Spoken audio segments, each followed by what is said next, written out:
So, not a real dedicated subject today, but I did want to talk about overseeding. And today I'm going to do an overseeding with perennial rye.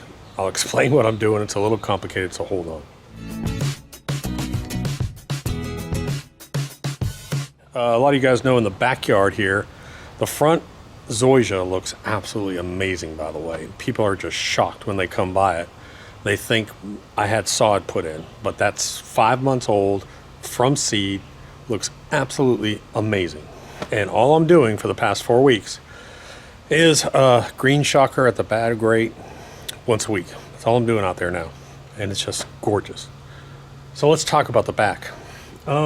Kurt's coming to stain the fence, by the way, on Monday. He's going to stain it solid white. And so I'll go ahead and maybe put that on video for you. But back here, as you know, what I did was I was at the local Ace Hardware, and they had some of this shade fescue mix. What's interesting is in the areas that were sort of solid dirt, like back over here, you can see I had real good germination. It's coming up nice. It's going to look good. But in the areas where there is zoysia, it's almost like the zoysia puts off some kind of toxic chemical to protect itself from other grasses, because it just did not want to germinate here. I mean, and there's plenty of space for it to get to the ground. It's been watered, but what's funny is anywhere there's bare dirt, I got good germination. Anywhere where there's zoysia, I didn't. So here's what I'm gonna do. I ordered some perennial rye, and I'm gonna put some perennial rye bound back here. And what I'm gonna do is I will put down the perennial rye, and then same thing, I'll just hit it with green shocker. I'm a little bit high on phosphorus in the back, so I don't want to put anything down with higher phosphorus, and we'll see how it goes. By the way, someone was asking about my drainage pipe. Remember we put down the black drainage pipe here and we covered it with rock? Well, what we learned was that something happens in here, there's a dip. So we pulled all that up and we replaced it with solid PVC. I got to cover it back up with gravel over here. And I have an irrigation pipe right here, and that's what was causing it. So I had to cut the irrigation pipe and drop it down 6 inches so that we could make this thing flow correctly. Okay, so here's my warning for you in this video. I talk about this in the Bermuda Lawn Guide. The Bermuda Lawn Guide, I put it on the page below. We leave it up, it's free. And I talk to you about why I don't like to overseed Bermuda grass or warm season grasses with rye in the wintertime. It's that competition. It's the competition in the springtime when your Bermuda's wanting to wake up, you're having to deal with and try and get rid of that overseed rye. I don't like it. But normally what happens is this happens in reverse. Normally the ryegrass can put off some chemicals that will impact your Bermuda grass. I'm going to link to it below. I'm going to link to an article that talks about this specifically. And it's a great information if you want to get into the science behind it. It doesn't happen all the time, but you can run into that. So that's just another reason not to overseed your warm season grass. I know some people like to do it. I don't like to do it. I let my lawn go to sleep, and the only thing I'm going to do in the wintertime is I'm going to fix my pH, and I'm going to be putting down humichar. I'm going to be loading that soil with carbon so that when we start to put down nutrients and all that good stuff in the springtime, I got tons of carbon there to hold on to it. And that's what's really helped our lawns this year. So remember, just a warning, I do not like to overseed warm season grasses with some kind of rye. The only time you would do it probably is in a sports field competition. If you need some kind of green grass on a sports field. But for homeowners, really just try and stay away from it. The only reason I can do it back here is because this little test area, like I've said time and time again, I can just kill this whole thing off and reseed. We just want a little bit of green grass for the girls to pee and poo and make it look nice back here. So we're giving it a shot. We'll see what happens. So in case you're wondering, I actually ordered this off Amazon. I've never tried it before. This is Greenview Fairway Formula grass seed. Now this is a perennial ryegrass blend, and there's no coatings and no fillers. So it should germinate very quickly, and it should do well. We'll see.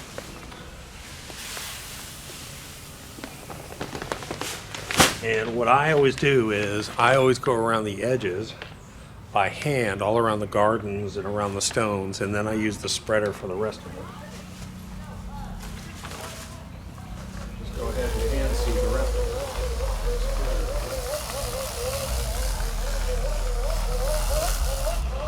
I said, I'm going to put it out heavy.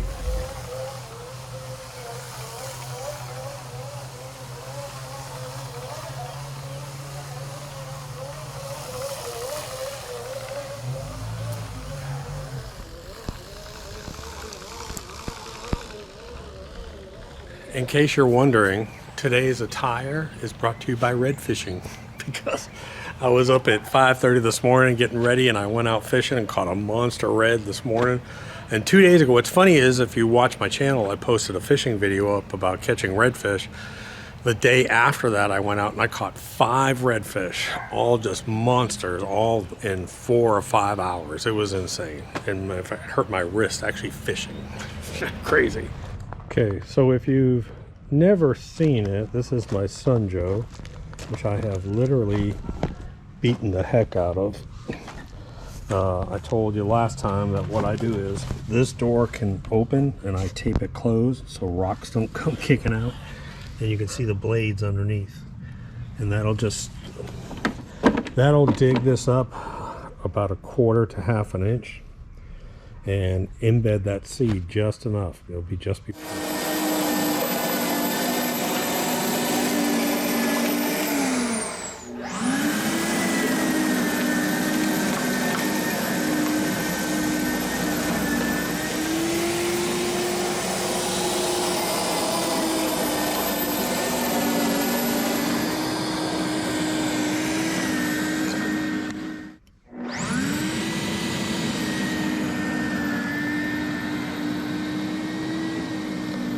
does.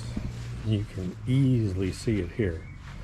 So open ground with bare seed, open ground with bare seed, and then look what this does here. Isn't that cool? That's really cool there. So if I want to come by with a light rake, I can do that, or I can just water it and make a little bit of a mud, sort of spray it with a hose, which I like to do, and it'll sort of just, all the grass seed will disappear in those grooves. Works really well. I like it a lot. Now what I'm going to do, I've got the whole thing scarified. Now what I'm going to do is I'm actually going to throw out a little bit more seed just to make sure I'm evenly done, and then I'm just going to take some of this bag of green shocker here, and I'll use my little hand spreader, put out a light coat of green shocker, and then I'm going to water it and leave it. The rest of this bag is going on the front Zoysia, by the way.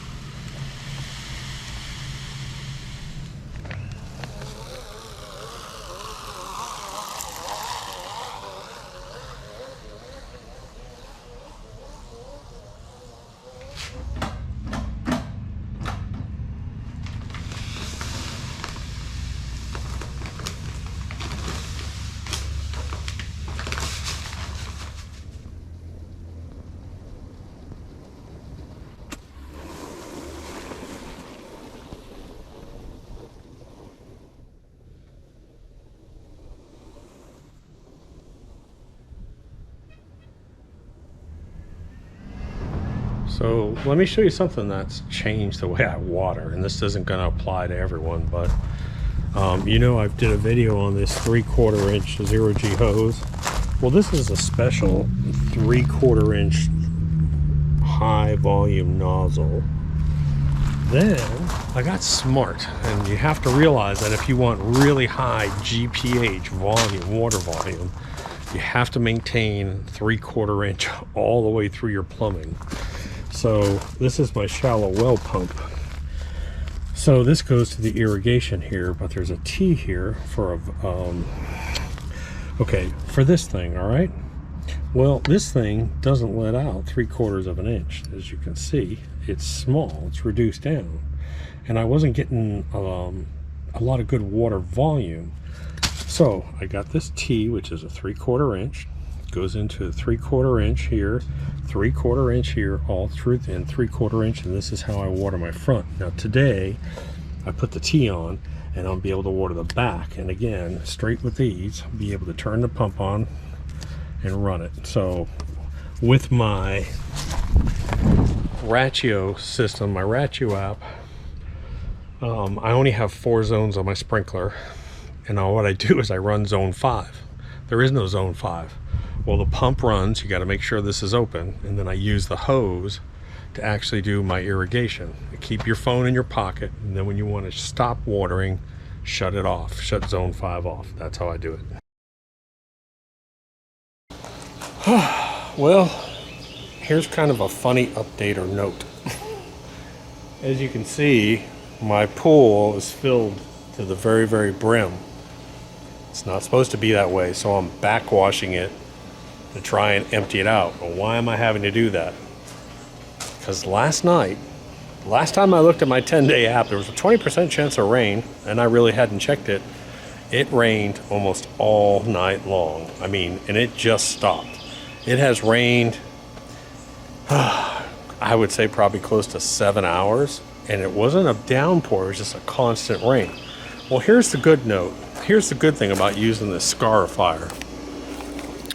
So if I had a gully washer, I'd have a real good chance of some of this grass seed actually washing away and pooling into areas. But actually, I don't see that happening here. So I'm lucky.